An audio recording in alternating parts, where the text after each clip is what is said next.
There are many things I love about Batman the Animated Series, but one thing it does really well is the way it treats its monsters.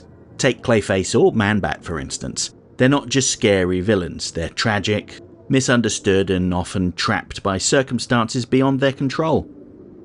What the show demonstrates is that being a monster isn't just about looks, it's about the choices you make, the world you're stuck in, and the forces that shape you.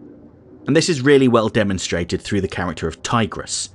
He is the creation of Dr. Emile Dorian, designed to be the perfect life form derived from cats. Both Tygrus and Dorian are original creations for this show, and at time of uploading, they're some of the only BTAS originals not to have made their way to the mainline comics. Tygrus is physically fearsome, yet undeniably intelligent and sensitive. He begins the episode as his father's enforcer, obeying orders without question. Yet he quickly demonstrates a moral awareness that separates him from Dorian. Like the series' other tragic monsters, Tygrus is a creature shaped by forces beyond his control. He may seem threatening, but inside he's thoughtful and morally aware. Despite his fearsome appearance, Tygrus is not the true monster of the episode. While his size, strength, and animalistic features suggest danger, it is Dorian, its creator and father, who is the real monster. Dorian orchestrates Tygrus' violence, manipulates his obedience, and treats life itself as a tool for his ambition, showing no empathy or conscience. Tygrus, in contrast, hesitates, questions, and ultimately demonstrates the capacity for moral choice, even when faced with the order to kill Batman. Ultimately, Tygrus is smart, sensitive, and conflicted. Dorian, on the other hand, is blinded by hubris and cruelty. The episode shows that being monstrous isn't about how you look, it's about your actions.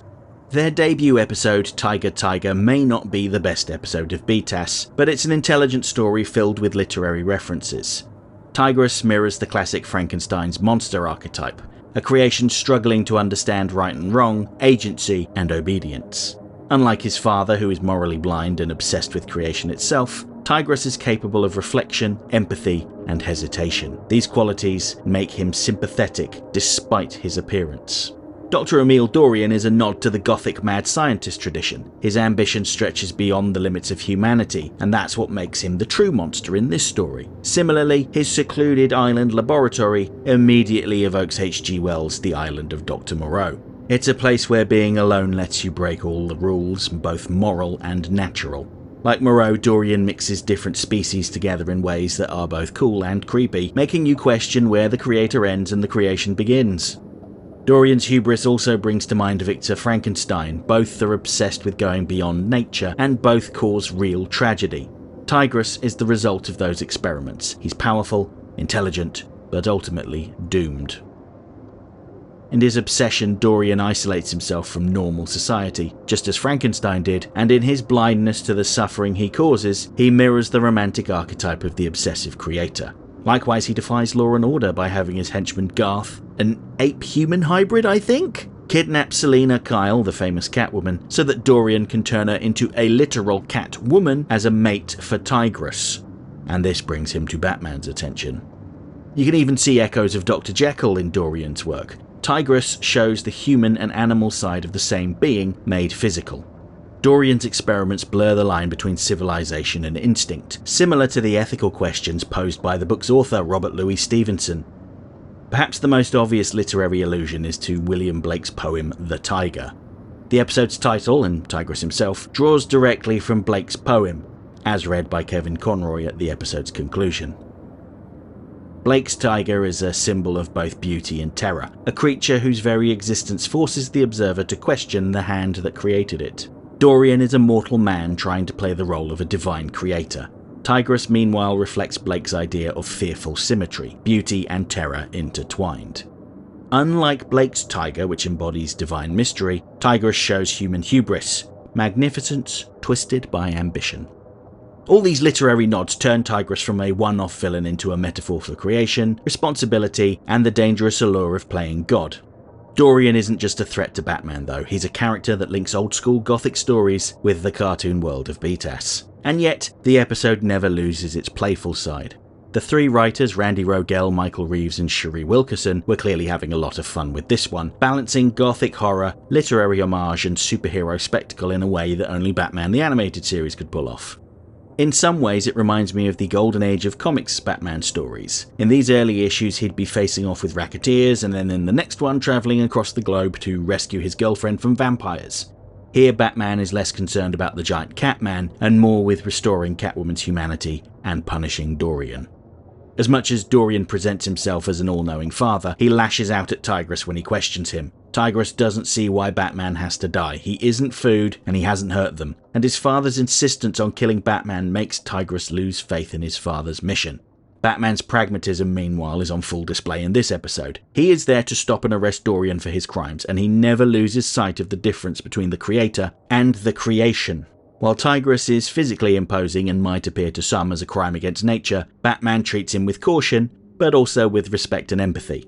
Batman sees that Tygrus isn't really at fault like Dorian is. He's just a victim of his father's arrogance, trying to live the best life he can. This down-to-earth approach really hits one of BTAS's big themes. Being a monster isn't about how you look.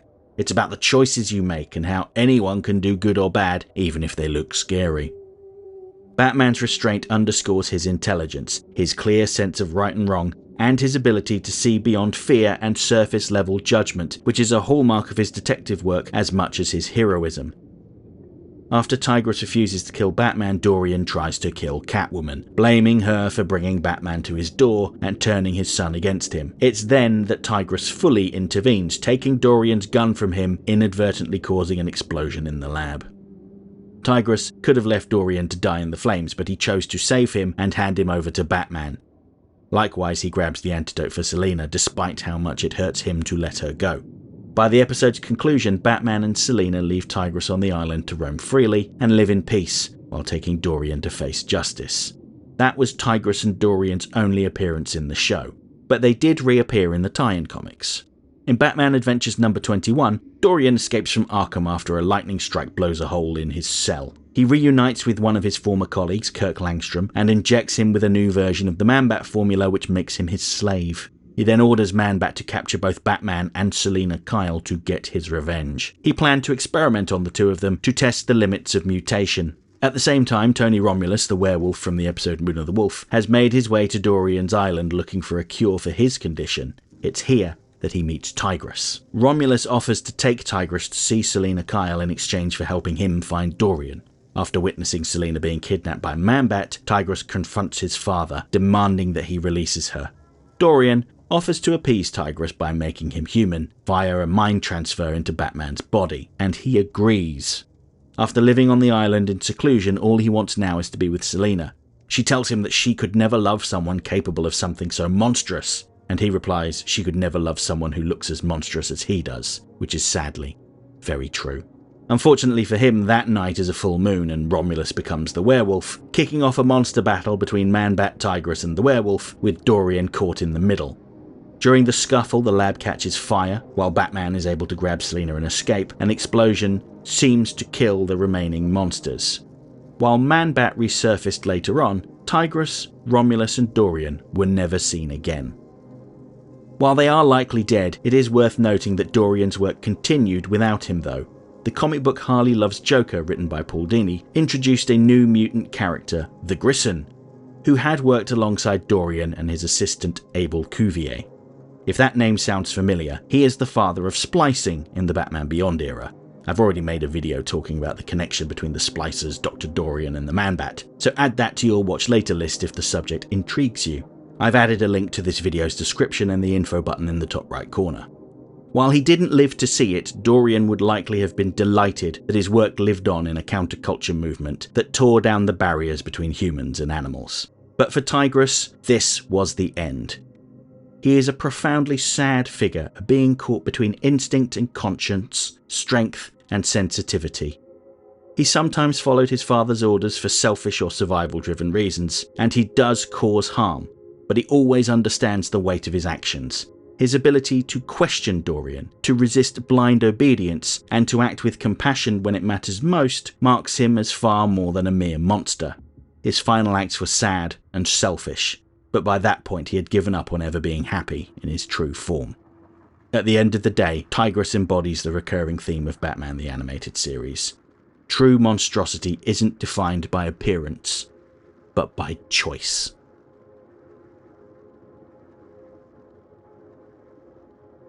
Okay, that's it for this week's essay. If you liked the video, don't forget to like, share, subscribe, leave a comment, tell all your friends about me.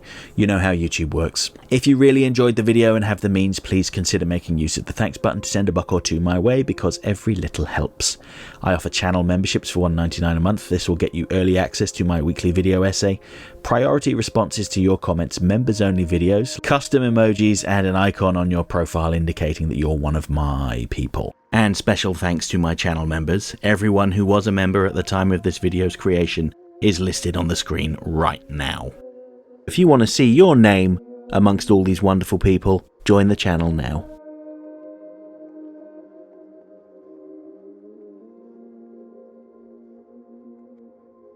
Next time. I'll be back on Monday with another video about the Gods and Monsters universe. This time I'll be talking about the son of General Zod, Superman. And next Friday, you asked for it, so you're getting it, I'm going to talk about one of the most sinister recurring villains from Static Shock, the shadowy leader of the meta breed, Ebon.